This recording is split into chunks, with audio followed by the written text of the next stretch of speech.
Hi everyone, it's lovely to be back. Brad and I just got back from a holiday. It was beautiful, a nice short break. We saw some friends. I put some videos and reels up on our social if you want to check it out. It was a beautiful getaway and I could not recommend the place more. We're up in Mount Tamborine. We came back and I wanted to do a little spring gardening video with you because I want to share 5 tips that I like to do in springtime in order to get the best and the most out of my summer garden. And since we've come back, I've noticed that things are a little bit crazy and I haven't done all the garden chores that I should have. So I thought we could get in the garden together and catch up and have a chat. So grab your coffee, grab your tea, and let's get into the garden. It's definitely my happy place. So let's get started. Hey, oh, hello.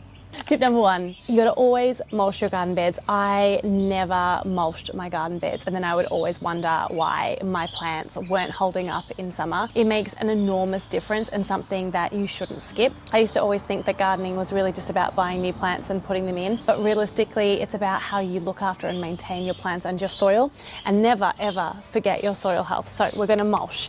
I have sort of done these garden beds. There's a few garden beds I'm yet to do, so I will mulch those. Mulching helps retain the moisture in our soil and protects our soil microbiome. It also suppresses the weeds, so you won't get as many weeds, and it really does start to break down and bring nutrients into our soil over the winter season. So you mulch in spring, you'll get the benefits in summer, and it will break down into your soil over the winter, and then you can mulch again in spring. It's something that's a really good habit to get into throughout your seasonal cycles of your garden maintenance, and it has made a huge difference in the health of my plants. Can I stop patting you now? No? Oh my goodness. So it's been really wet here in Melbourne lately. It's just been pouring, which means that our plants have grown substantially. You can see this is really dense here. The issue with that is it can get powdery mildew and diseases really quickly if there's not enough airflow flowing through our garden beds. So since it's particularly wet at the moment, I'm just going to go through and remove the foliage that I don't need, making sure the plants have enough foliage to photosynthesize and grow, but removing any foliage that I don't need just to make sure there's a lot of airflow getting through, especially as they're young plants and I haven't yet got the harvest that I want from them. I want them to survive long enough to make sure that I get them. So I'm going to go through and I'm just going to prune back any foliage that I think might be in the way of that air circulation. I absolutely love this time of year. It's when the plants start getting established and our spring-summer plants start blooming. These white flowers have brought me so much joy, and I personally love the garden to feel a little wild, a little jungle-like. So I'm not going to trim off all the foliage, but I've removed a good amount. I've removed a good bucket full, and that will go straight into my compost where I can make my homemade compost that will go back into the garden, which is a great circle of life for the plants, bringing that nutrients back into the soil. So for now, I'm going to move on from my pruning.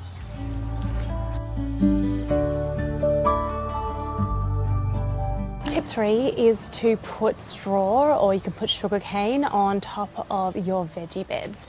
Now, I didn't do this for the first few years that I gardened, and I really notice a difference. Now, what the straw sugarcane does is that it protects your young seedlings from the stress of the heat.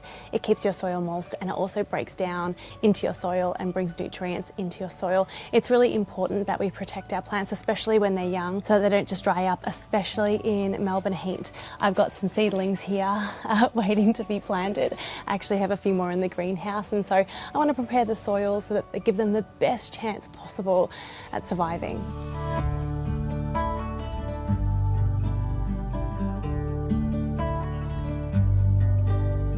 You'll remember this area, right? We built this area in January this year. It was one of the best things that we did. I'll re-tag these videos. It was one of the best things we did. One, because I love gardening and it was such a value add. And 2, this area looks so much more beautiful and inviting than it did.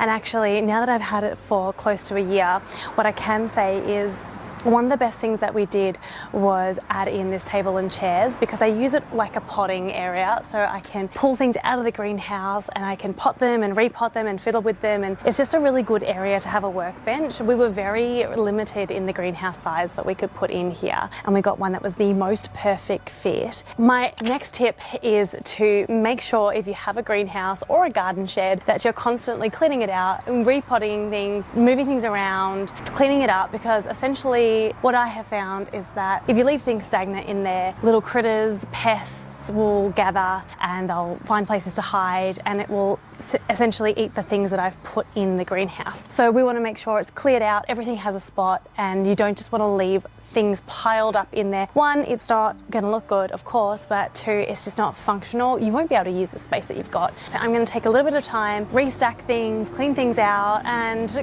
get this job done. It's a pretty quick one. If you do it a lot, it makes it a very quick one to do.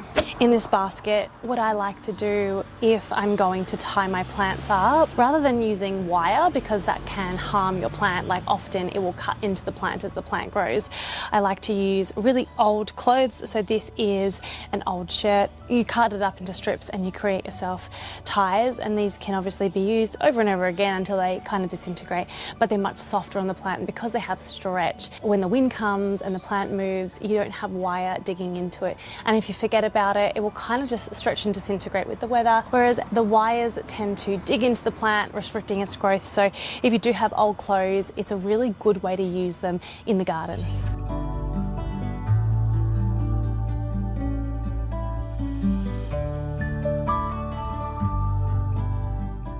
Someone the other day asked me what I use my greenhouse for, whether it was just for vegetables, and while I do, I grow a lot of seeds in my greenhouse until they're big enough to go in the garden like these. The other thing that I love to do in the greenhouse is to propagate plants, and that is taking a snipping from a plant that you have and making a whole new plant with it. It means that if you have to plant en masse, if you have a lot of area, a lot of garden beds to fill, you don't have to go and buy a plant every single time. You can use what you've got and you can grow a plant from them. Obviously they start very small, but if you've got the time and you don't mind waiting, it's a good way to go about it.